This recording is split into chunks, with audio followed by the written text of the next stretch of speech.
6 to 38. We will read all together. Are you there? All right, let's read all together. Matthew chapter 9, verse 36, 37, 38. Begin. But when he saw the multitudes, he was moved with compassion on them, because they fainted and were scattered abroad, as sheep having no shepherd. Then saith he unto his disciples, the harvest truly is plenteous, but the laborers are few. Pray ye therefore the Lord of the harvest, that he will send forth laborers into his harvest. The title of our message this morning is, The Harvest Truly is Plenteous. Isn't it? There are 7.2 billion people in this world, and the harvest truly is plenteous. Loving our neighbors. We cannot afford to reach them all, but at least we do our best. We try and we do our best. Yung na-mention a while ago ni Pastor, the wisdom and the knowledge, when you apply that, it creates wisdom. The application of what we have known and what we have learned, wisdom. And this time we have been prepared, our hearts and our minds, by the message a while ago. And this time, this is the application of what we have been hearing. Let's pray. Our gracious and loving and merciful God, Father, we thank you for this opportunity wherein we can open your word. Thank you for the freedom that you have been given to our country. There are countries in our neighborhood, or Asia, or Europe, or America, who has not been given a permit to open the word of God publicly. But Lord, thank you for giving us such freedom in our country to have your word, and nobody will stop us in reading and sharing the gospel. And thank you, Father, for giving us the opportunity to be here in your church.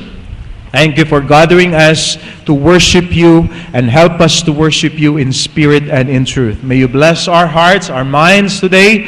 Help us to be a blessing, and help us to worship you. Help us to glorify and to honor you. In Jesus' name, amen. Please be seated. Thank you very much. Now, the context of what we have been reading a while ago is this, that the Lord Jesus Christ went about to every city, and even his own city, and heal these people who has this predicament in their physical bodies. May mga taong hirap na hirap sa kalagayan nila. Now, this time may mga aches and pains tayo. Si Pastor merong sipon, ako merong sipon. And for how many weeks already, nandito pa rin ang ubo at sipon ko. Talagang devastated, Pastor. So I would use the word devastated. Yung aming preparation, it's because grabe ang alikabok doon sa preparation namin. Semento doon, tiles. By the way, ako yung purchasing.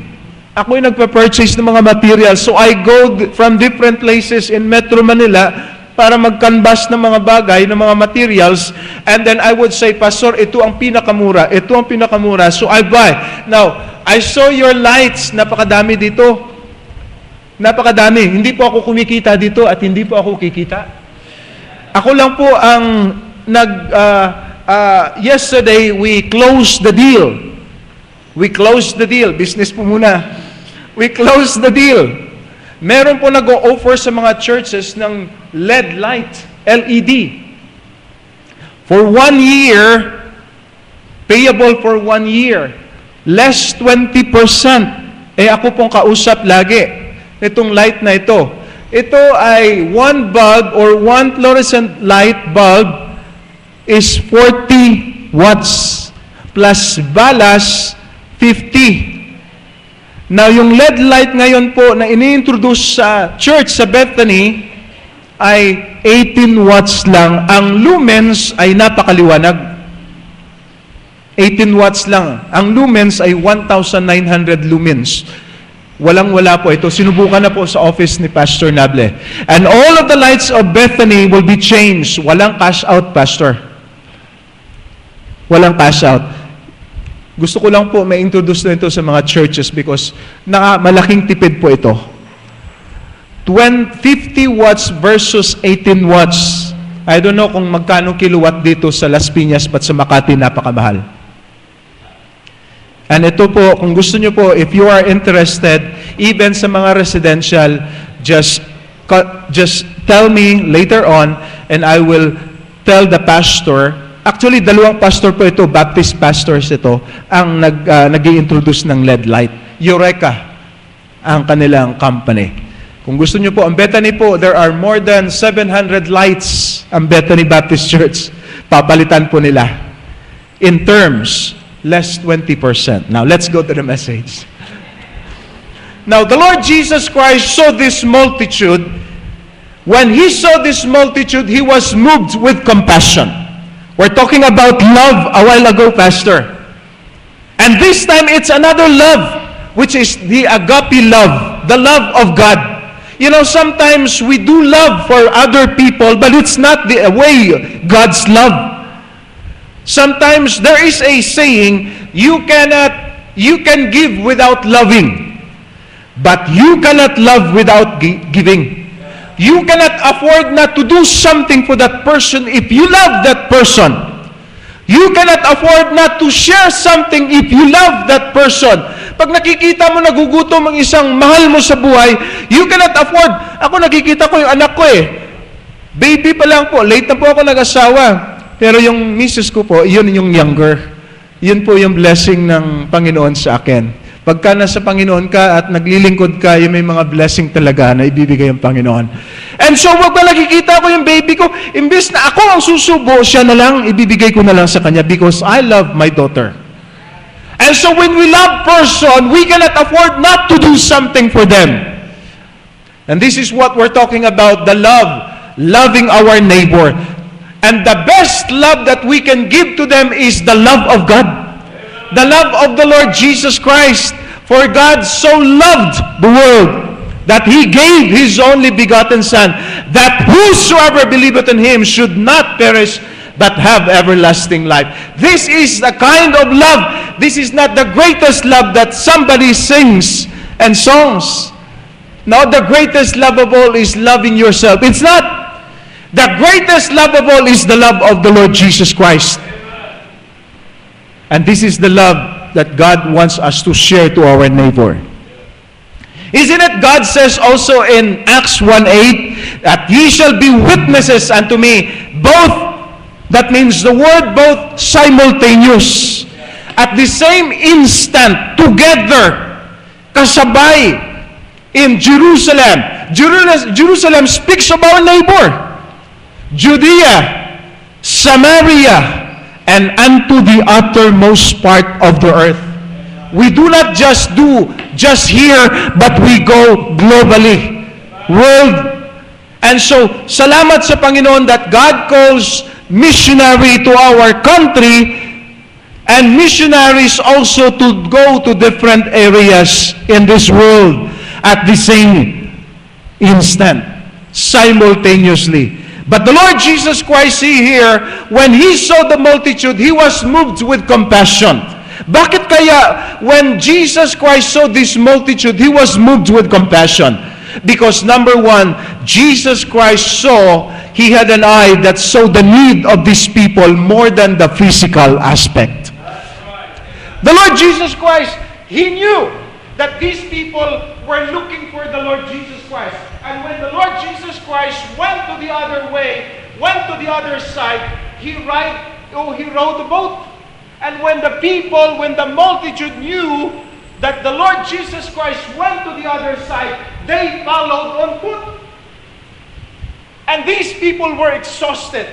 These people were pagod na pagod, gutom. Hindi nila alam kung anong gagawin nila. Probably these people were dismayed. Probably these people were discouraged because of what they were doing and what were looking, and who are they looking for? And they were looking for the Lord Jesus Christ. They sought the Lord Jesus Christ for one thing, kagalingan ng kanilang sakit. Sagot ng kanilang pangangailangan. Every day we go to the malls. Every day we see people. Every day we see multitudes of people. There are 10 million people already, or more than 10 million people in NCR. NCR, there are more than 10 million people. Every day we see people. But when the Lord Jesus Christ saw the multitude, He was moved with compassion. Because these people were scattered abroad. They have no shepherd. Nobody will tend their needs more than the Lord Jesus Christ can do. That's why when He saw the multitude, He was moved with compassion. Lumuha ang Panginoon. But mga kapatid, you know what? The Lord Jesus Christ did not wait on them. Jesus Christ went on them. Nilapitan ng Panginoon. Pumunta ang Panginoon doon sa mga taong naghahanap din sa Kanya. Hindi lang nakaupo ang Panginoon and seek Him. Come and you will be met in your need. No, Jesus Christ met them. He went to them. And so therefore, when He saw the multitude, He was moved with compassion. These people were looking for an answer physically. Lahat tayo may mga aches and pains in our bodies. We have physical predicaments. Sometimes we will be announced by the doctor with a capital C. And all of a sudden, talagang lumung-lumu tayo, talagang lungkot na lungkot tayo. But for a Christian, walang problema. The Bible says, I go to prepare a place for you. This is the promise of the Lord Jesus Christ. Before He went to the cross of Calvary and went to heaven, He promised to His disciples and He promised to His people, I go to prepare a place for you. And when I go and prepare a place for you, I will come again and receive you unto myself, that where I am, there you may be also. What a promise of the Lord Jesus Christ to each and every one of us believers. But what about the others? What about the others? When He saw the multitude, He was moved with compassion because these people, ang hinahanap nilang kagalingan ng kanilang sakit sa katawan. Yung pangangailangan nila, Jesus Christ fed the multitude. He fed the 5,000 men beside the women and the children. He provided the needs of these people. He went to every place, cities after cities, and healed these people. And those people were amazed because of this power, of His power. And so they sought the more. The Lord Jesus Christ, don't tell no more. Don't tell people that I healed you. But the more that the people experience the healing of the Lord Jesus Christ, it goes to beyond. It goes to the multitude, and therefore the multitude were looking and they sought the Lord Jesus Christ. But when the Lord Jesus Christ saw the multitude, He was moved with compassion. Humiyak ang Panginoon because ang tao, ang pangangailangan nila araw-araw ang hinahanap nila. But God knew the need of these people. And we as Christians, as believers, we knew the need of the people. Their need is not physical. Their need, priority or specially or first and foremost, is not material or physical healing, but spiritual healing. God calls us to Mozambique, Africa. It is a dark country.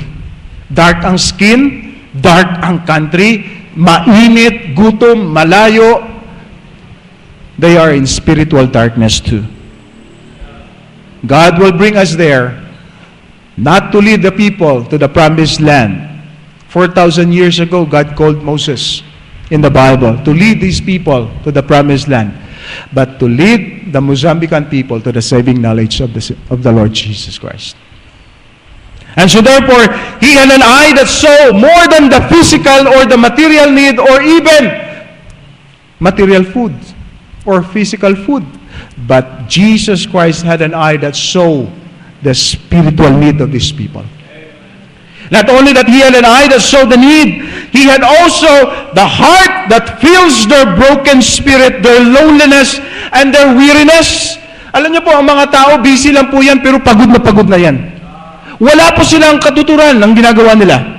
Lahat po na ginagawa nila ay baliwala. Balang araw, masusurprise po sila.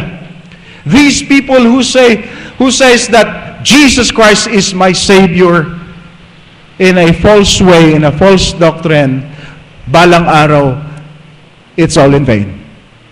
But we have the answer, the Bible. We have the Word, the answer to their weariness spiritually. He had a heart that feels their weariness. Pagod na mga tao. Sometimes, masakit nga daw masaktan physically, pero mas masakit masaktan emotionally. Mas masakit masaktan emotionally. But these people surrounding us, they do not know the Savior. And I believe they're exhausted. In their everyday life, pagod na pagod sila. Trabaho dito, trabaho doon. I've been to abroad. And people in abroad, in Australia, they work hard. Trabaho sa kumpanya o saan man sila nagtatrabaho, pagdating sa bahay, sila pa din magagawa. Sila pa din maglalaba. Sila pa din magluluto. Lahat, sila. Kinabukasan, pasok na naman. But these people, when we go door knocking, they said, we're okay. We don't need God. We're okay. Because this country is very, very, when it comes to material, provided ng government. But they lack one thing. The Lord Jesus Christ. They lack one thing. And so therefore, the Lord Jesus Christ had a heart that feels their broken spirit, their loneliness and their weariness. And also, He had a hand that extends to everyone a help in time of need. Salamat sa church na ito that extends to every missionaries that kaya. To everyone that come, they extend their hand. Not just physical helping or helping them in time of need, but a hand to comfort in time of trouble. A hand that leads and points people to salvation. Salamat dahil may church na nagtuturo, Jesus Christ is the answer. Jesus Christ is the Savior. Nobody can save us except the Lord Jesus Christ. And there is a hand that extends and points people to the saving knowledge of the Lord Jesus Christ. We, as the people of God, can extend our hand and points to the saving knowledge of the Lord Jesus Christ. Jesus Christ wants us to think on this aspect and characteristics which He proved. Now, I've mentioned, there are 7.2 billion people. Saan man kayo magpunta? Saan po tayo magpunta? On the way here, nilakad ko lang po, simula doon sa highway, papunta dito sa may Caltex. Nakita kami ni Pastor John, and I saw a lot of people. And these people, if they don't have the Lord Jesus Christ, when they die, they go to hell. They go to hell. And so loving our neighbor is just sharing the gospel to them. And so the Lord Jesus Christ, when He saw the multitude, He was moved with compassion. He was moved with compassion.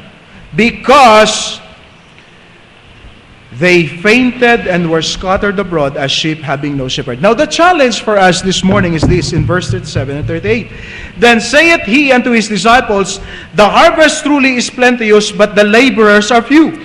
Pray ye therefore the Lord of the harvest that He will send forth laborers into His harvest. Now there are three challenges which the Lord has given to us this morning. Number one, three challenges which gives the same principles as the Lord extends and gives.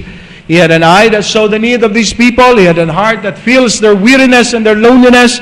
And He had a hand that extends in time of trouble, in time of comfort, in time and leads and points people to salvation. Now, in these three challenges, number one is this. Will you go? Will you go? Will we go? Will we go to these people and tell them about the Lord Jesus Christ? Tell them about their sins. Tell them about their condition.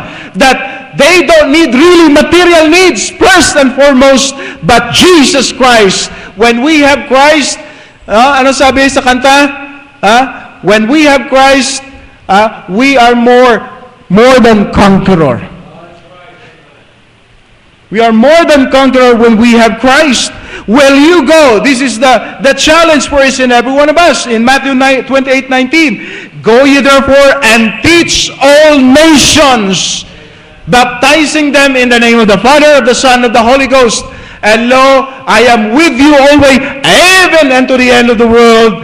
Amen. This is the promise of the Lord Jesus Christ. But we have been given a mandate. We have been given a commandment. We have been given a great commission.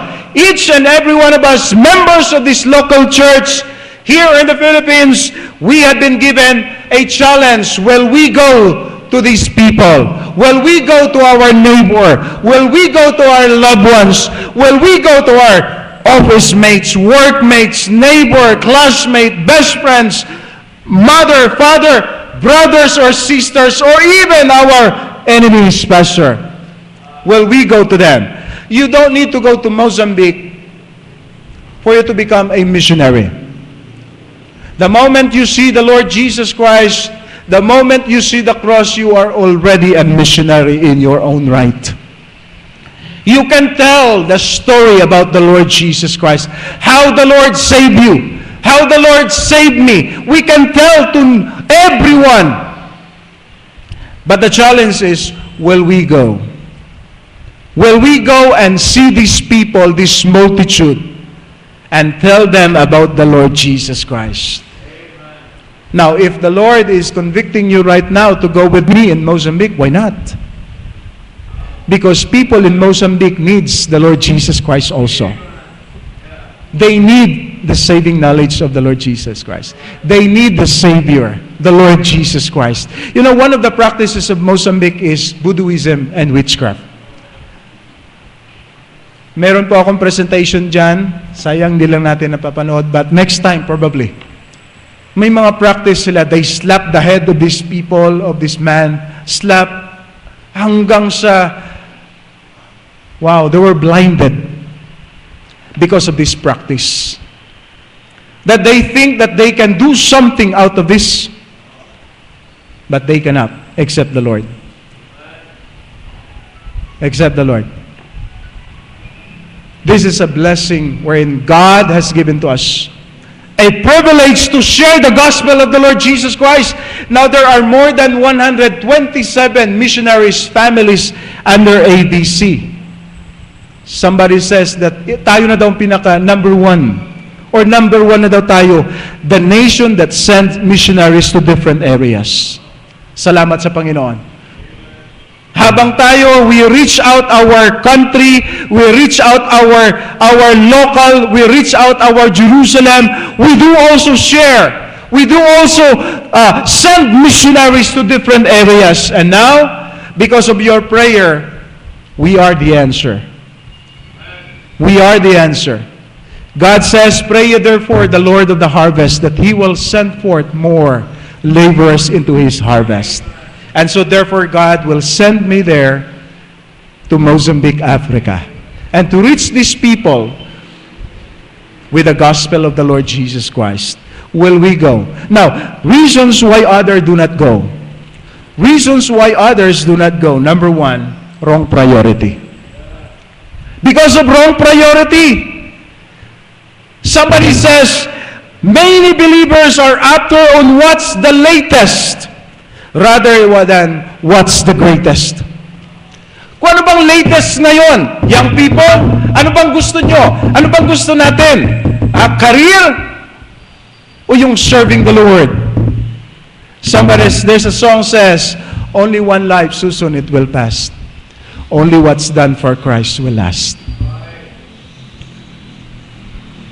Anong pinaka-importante sa buhay natin? I'm not against profession, because we need doctors, we need teachers, we need engineers, we need nurses, we need teachers.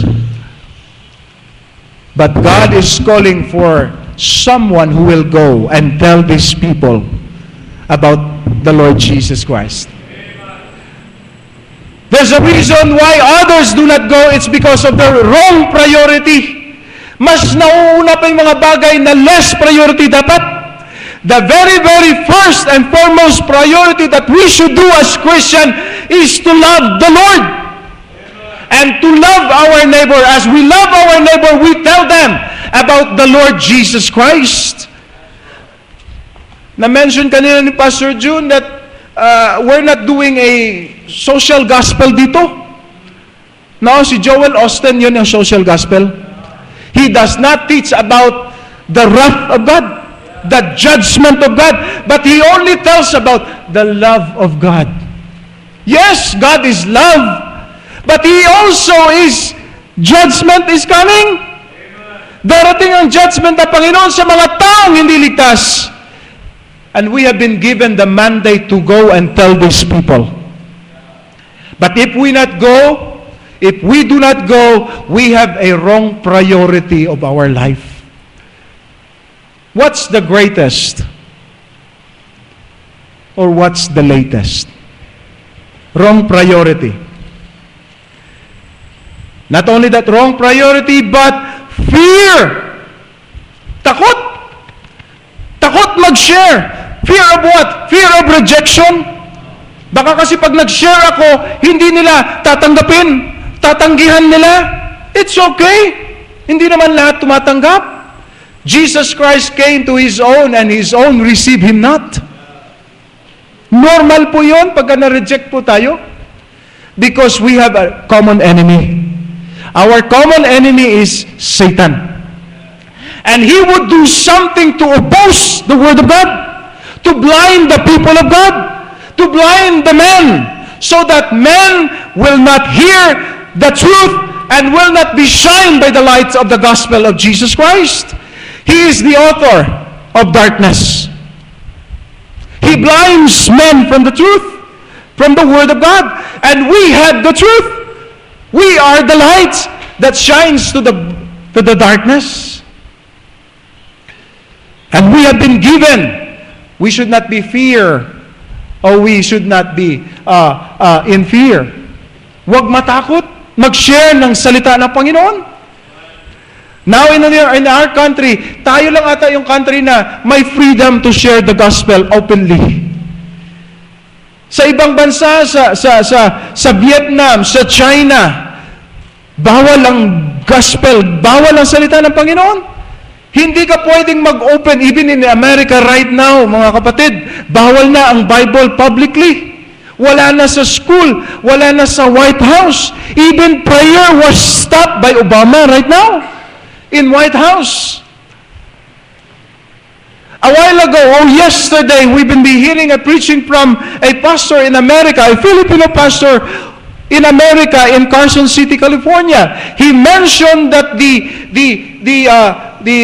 what we call this, yung mga historical fact nila, they would want to change in a modern, and they want to take the Word of God in that historical fact.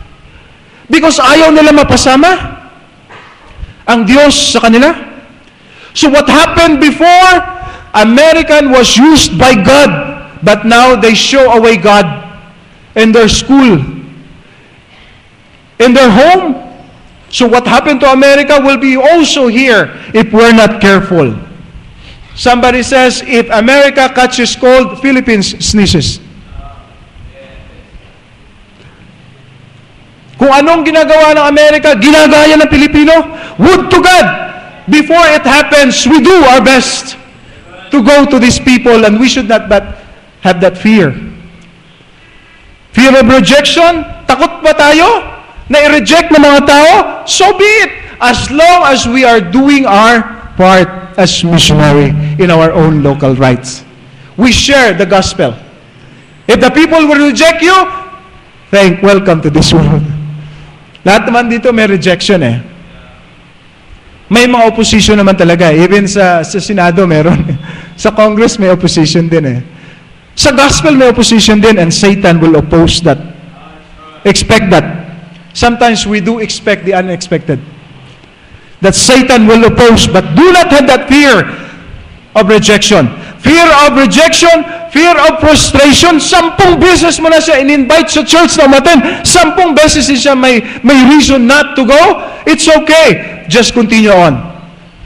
Do not be frustrated of inviting people to come in this church, your church. Do not be prostrate of telling other people about the Lord Jesus Christ. 10 beses mo na siya sinare ng gospel, hindi pa rin siya tumatanggap, hindi pa oras para tumanggap. What is important is you share the gospel. The seed was already there in his heart or in her heart. I remember when I was in Australia, the humor there was, God, I do not know how to soul win here in the Philippines, in our country. But when God brought me there, oh, that was the time when I learned soul winning. I go to my pastor, I go with my pastor every Saturday and every Thursday night. Door knocking. And sometimes I do not do anything but just pray silently and listen to my pastor. When I learn how to soul win, I go with my own and I ask someone who does not know also and tell them and encourage them to go and door knocking and soul winning. And I saw this an old man. I said, "Sir, can I give this tract for you? And this is for free. You don't need to buy for this. All you need to do is to read and understand what God says in this tract. And when you believe the Lord Jesus Christ, you will know that if you die, you go to heaven." And he replied to me bluntly and says, "I do not know that, and I don't need that." And when I tell that person, I said, "Sir, if you do not receive Jesus Christ as Savior and Lord, when you die, you go to hell." I was so frustrated to tell these people about the Lord Jesus Christ, but on my own way. Let God do His way. Let God do the saving and let all of us do the sharing. Sharing lang tayo. Huwag tayo ma-prostrate. No? Ma-prostrate pag nagsishare ka, ayaw makinig sa kanya, o di lipat sa kabilang bahay. Lipat sa kabilang tao. Share naman as long as we do our best for the glory of God. Fear of rejection, fear of prostration, fear of inadequacy. Hindi ka marunong mag-soul winning? Ganon din ako noon. We started nothing. God uses an ordinary people. God uses a raw material that He can mold into a perfect being by His own way, not on our own way. Because kapag tayo ang nanguna sa sarili natin, makakapagsabi ka na, "Oh, Lord, 10 ang nasave mo yun." Hindi. God saved them. Why people do not go? Because of wrong priority, because of fear, and because of apathy. Apathy. That means unconcern to others' condition, without affection or compassion for souls, no sense of responsibility, and always thankful for their salvation to God alone. Apathy. Yung mga taong palaging nagpe-pray sa Panginoon, "Lord, salamat sa kabutihan nyo. Lord, salamat sa kaligtasan na ibinigay nyo sa akin magpakailanman." Always, everyday, yun lang ang pinapasalamatan sa Panginoon. Yun yung mga taong apathy. Why? Because they do not concern of others' condition. Instead of praying to God, "Lord, thank you for using me of leading these souls for you. Lord, thank you for giving me this opportunity and privilege to lead these people to the saving knowledge of the Lord Jesus Christ." Apathy is, there is no concern. No sense of responsibility. Alam niyo po, itong building na ito, I believe, kung bakit gumanda ng ganitong ganda, it's because of your giving. Because of your prayer. Because of your sacrifice. Because of your love to the Lord and to His church. That's the reason mayroon kayong building nito. Would to God na lalo pang may expand ito. Malaman ng buong Las Piñas that there is a Baptist church here. Las Piñas Baptist Church. A beautiful building. Kung bakit kayo nagbigay nito, dahil sa pagmamahal sa Panginoon. And every centavo that you gave, there is what we call the sense of responsibility na tinatawag. Na sa bawat building, sa bawat sulok na nakikita nyo, "Lord, salamat, may bahagi po ako dito. Lord, salamat, binigyan nyo po ako ng pagkakataon na magamit mo dito at makapag-share ng something, how you bless me financially, and because of that, you've been blessing me to be a blessing. There is a sense of responsibility na tinatawag. If we knew that the Lord Jesus Christ saved us from the miry clay, and for knowing that apart from the grace of God, we all deserve to go to hell, and because of the grace of God, we are the recipient of His grace, and because of that, we have the assurance of going to heaven one day. We have that sense of responsibility, and because of that, Lord, what wilt thou have me to do? Lahat tayo magkakaroon ng sense of responsibility na, Lord, niligtas niyo po ako. What about the others? What about the others who does not know the love of the Lord Jesus Christ? There is a sense of responsibility. But if we do not do that, anything, we are in a apathy. We do not concern of other people.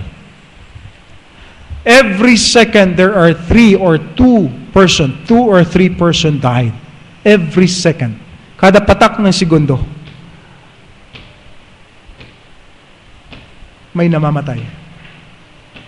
May namamatay. May namamatay. Out of this world, 7.2 billion may namamatay every second. Could you imagine that? That's why hell is enlarging. Lumalaki at lumalawak ang impyerno. Bago pa dumating ang Panginoon, we go for once and conquer them. Will you go? Reasons why others do not go is because of wrong priority, because of fear, because of apathy. The second challenge is this. After will we go, will you give? Will you give to mission? Will you support mission? Because no church can do alone. No church can do the Great Commission of the Lord Jesus Christ alone.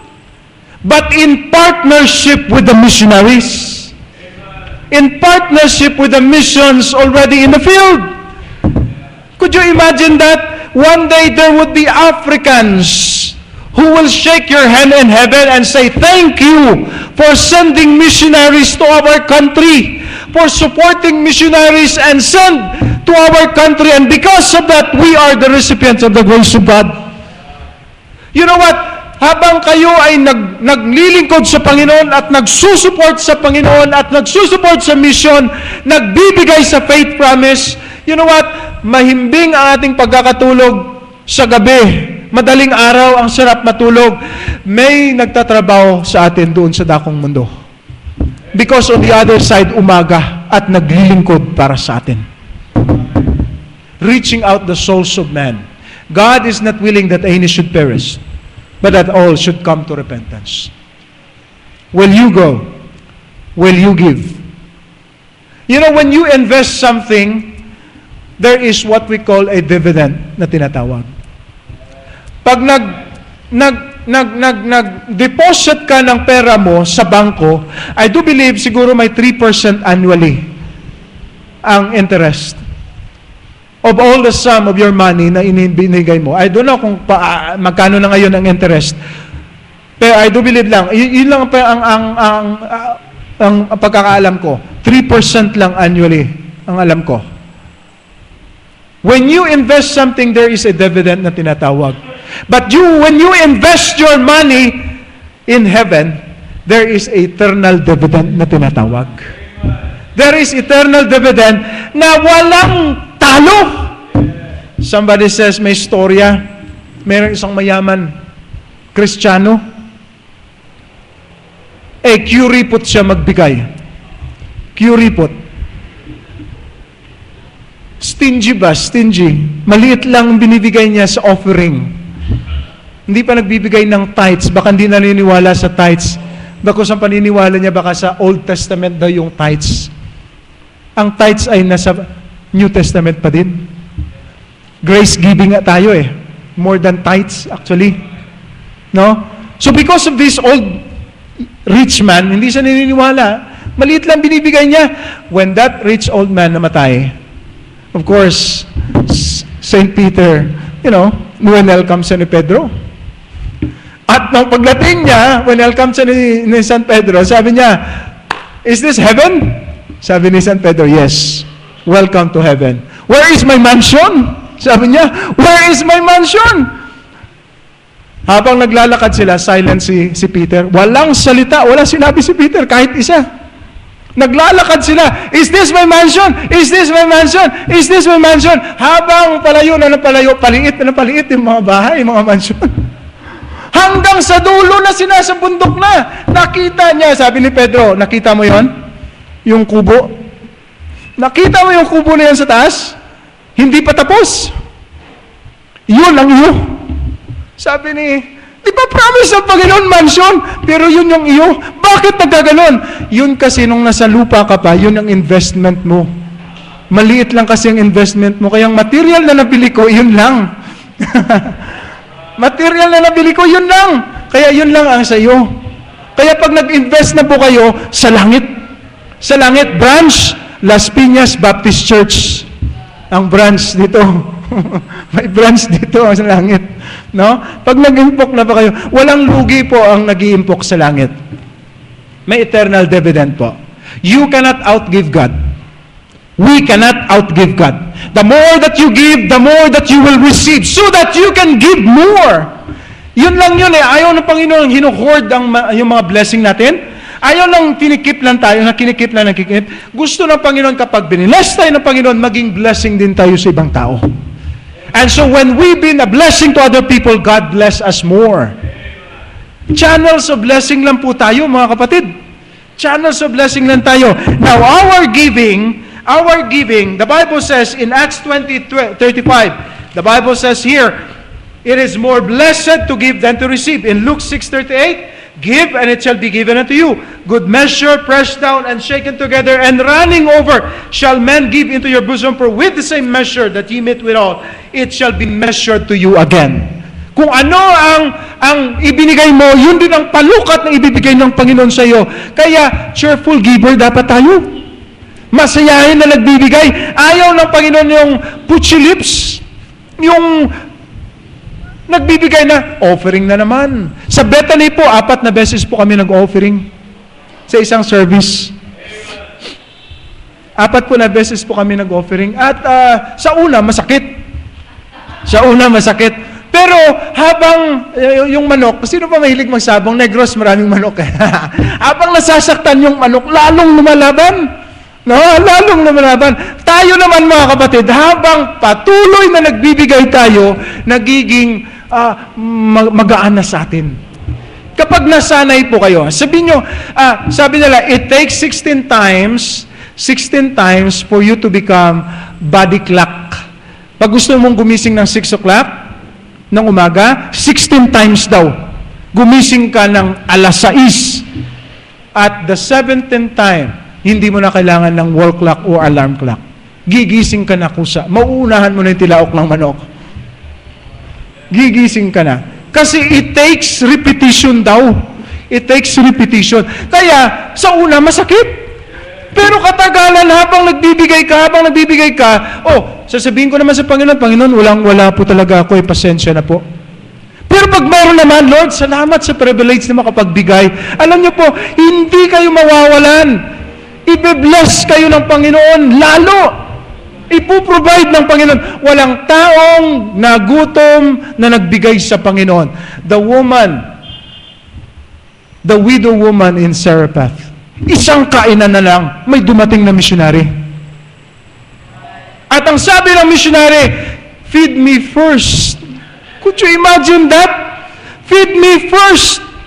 Then God will provide your need. Isa na lang, 3 taon na tagutom doon sa lugar na yon, in Zarephath. May anak pa siya. Pero nang na-prove niyang Panginoon, God provided in 3 years of famine, hindi sila nagutom. Prove God. Kaya tayo minsan, hindi pinagpapala ng Panginoon is because we do not trust God, even in our giving. By the grace of God, yung commitment namin, sabi ko sa asawa ko, Bigay mo yung commitment natin. Every week we have commitment. Faith Promise, our tithes, our academy. We support academy, Pastor. I don't have any or relatives that goes to academy, but we support academy fund. Building fund, 4 po yung commitment namin. Every week. Kapag tinotal ko, Lord, nakapagbigay kami ng ganito only by the grace of God. Hindi kami nagkulang. Yung gatas ng baby ko, meron pa. May supply pa ng gatas ng baby ko. Kasi na-bless kami ng ate ko. Pinrovide ng Panginoon. Salamat, Lord, hindi na ako makakabili ng gatas. Imbes na pambili ko ng gatas, pang-offering ko na lang ito. You cannot outgive God. We cannot outgive God. The more we give, the more blessings we receive from the Lord. Now, our giving helps the gospel advance. Expanding our horizon with a vision of Christ. When He saw the multitude, He was moved with compassion because He has a vision. With horizon, mahabaan, hindi lang pang dito, pang malayuan, expanding. Nag-i-expand po ang ating ministry. When you support mission, when you give to mission, it expands your ministry. Mga kapatid, church, it expands your ministry kapag nagbibigay po kayo at nagsusupport kayo sa mission. That's the reason I came here. God purposely given me the opportunity to be in your church is to challenge more churches in the Philippines. There are more than 5,000 churches in the Philippines, Baptist churches, but only a handful of churches that are been supporting missions. Some churches have not started yet. Would to God na mapuntahan namin missionaries para ma-open up yung mind ng mga taong ito. Para sila din ay ma-bless ng Panginoon. Para sila din ma-bless. Our giving helps the gospel advance. How can a missionary go if we are not sending them, if we are not supporting them financially? We as missionary, we go from the Philippines all over. Luzon, Visayas, Mindanao. I've been to Mindanao. Kilala ni Pastor June si Pastor Boy Cabanilas.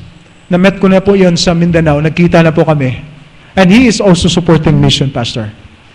Praise God for that.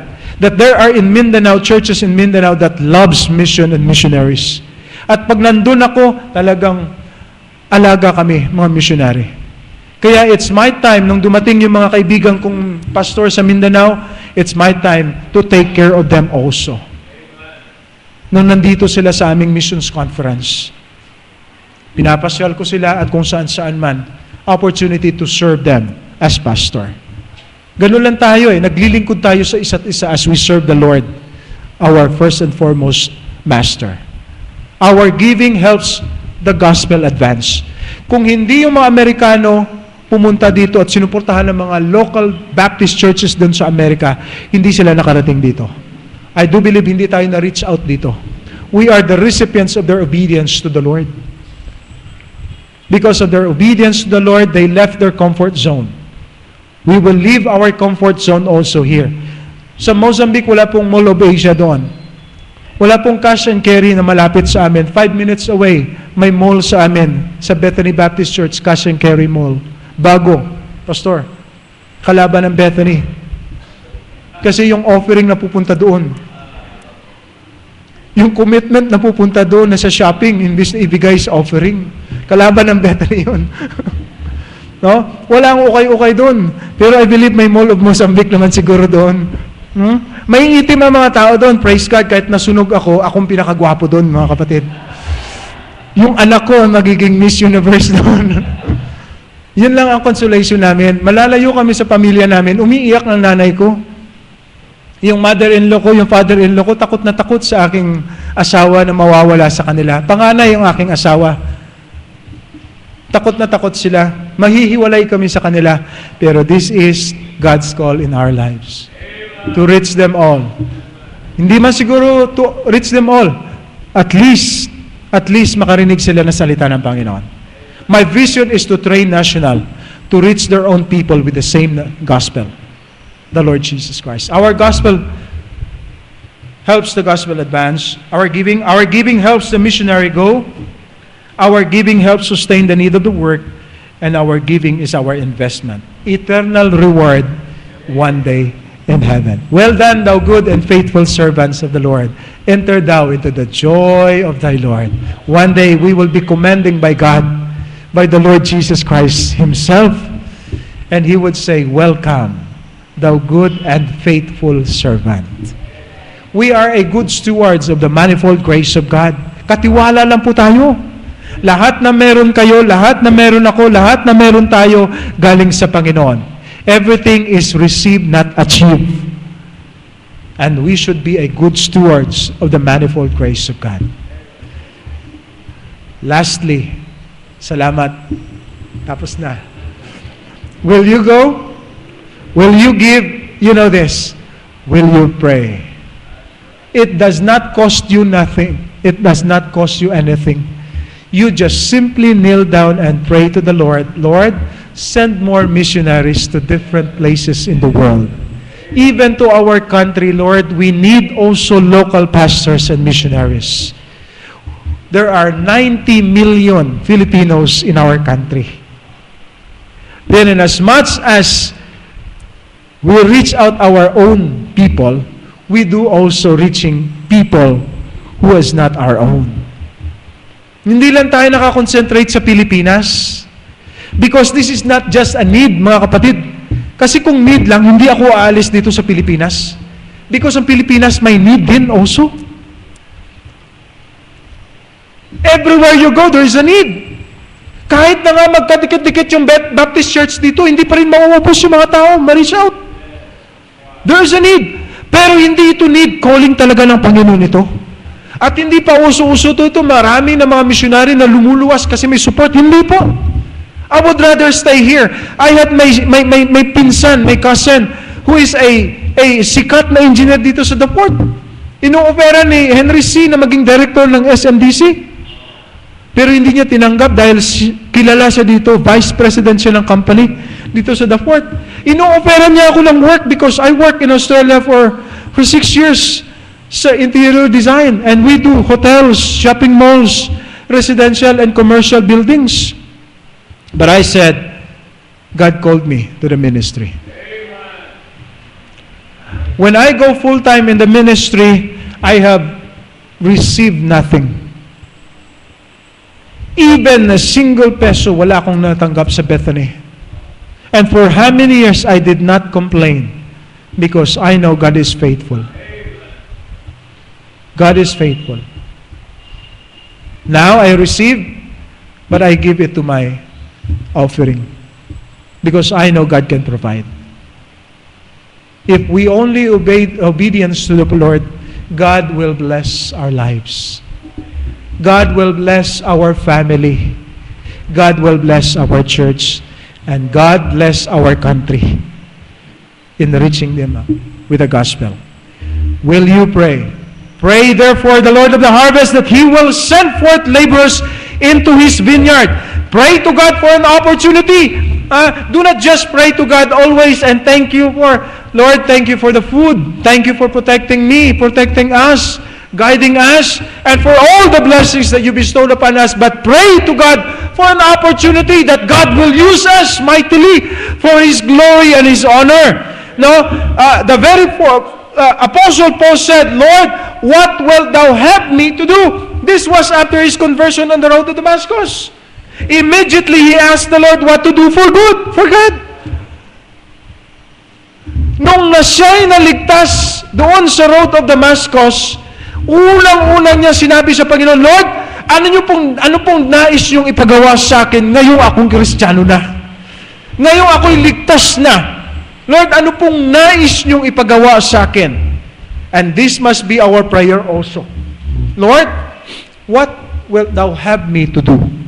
Pray to God for an opportunity that God will use us mightily for His glory and honor in reaching the souls of men all throughout this world. The Bible said that we should be the witnesses of this world.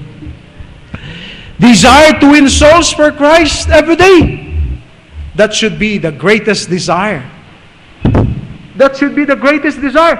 Some people desires to be like Piolo Pascual.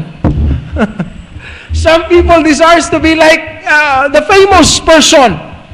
But if you desire to win souls for Christ every day, that is the greatest desire ever that you can utter to the Lord. To win souls for Christ, because what matters is souls here in this world. No? Walang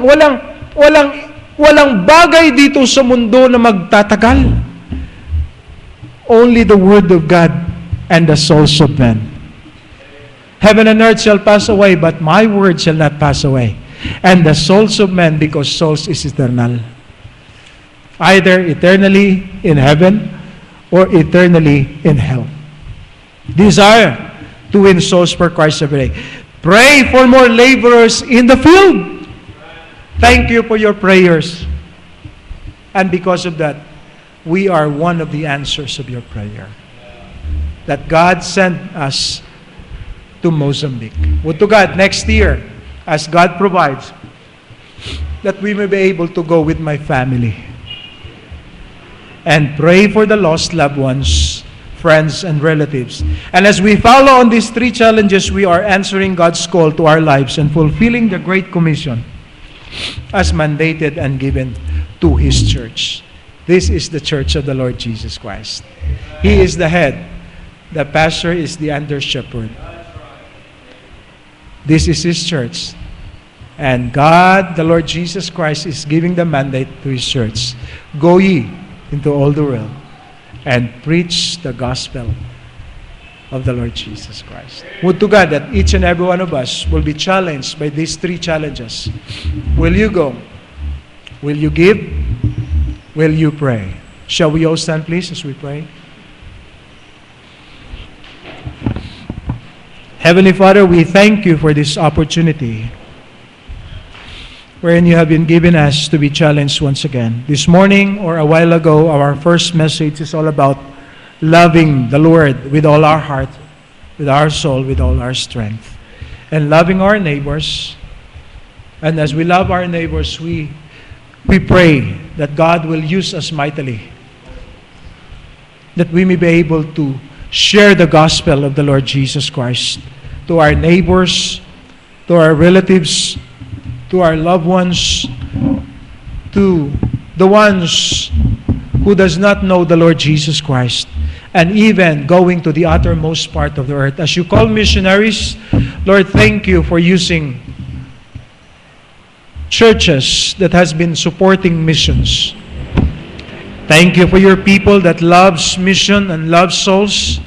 Thank you for their giving, their commitments to you, their hearts giving to you to support missions. Lord, I pray that you bless your people, bless your church, bless the pastor and the family. I pray that there will be more souls be reached out in our community because of our obedience to you. We have been challenged by these three things. As you have seen this multitude, you are moved with compassion because you see these people were scattered abroad. And every day we see people. Every day we see multitudes that are scattered abroad. And they were fainted, they were exhausted. Because of this, they do not know the Lord Jesus Christ. And we have the answer. We have the Bible. We have the Word. We have the gospel of Jesus Christ. Help us to follow these three challenges. Will we go? Help us to prioritize what is the greatest. Help us not to fear rejection, frustration, or even inadequacy, because God, the Lord Jesus Christ, will empower us and will help us to go through even of this persecution or even destruction or even discouragement. Lord, help us not to have apathy, to be concerned to the souls. Lord, help us to pray for more opportunity that God will use us individually to reach people with the gospel of Jesus Christ. Help us to have the desire to win souls for you every day. Help us to pray for more missionaries that God will send forth to different areas of this world, and help us to take care of our own loved ones and share them to them the gospel of Jesus Christ. Lord, thank you for the challenges that we have been receiving from you. I pray that you bless your people. I pray that you bless our hearts today and help us to glorify and to magnify your name. In Jesus' name, amen.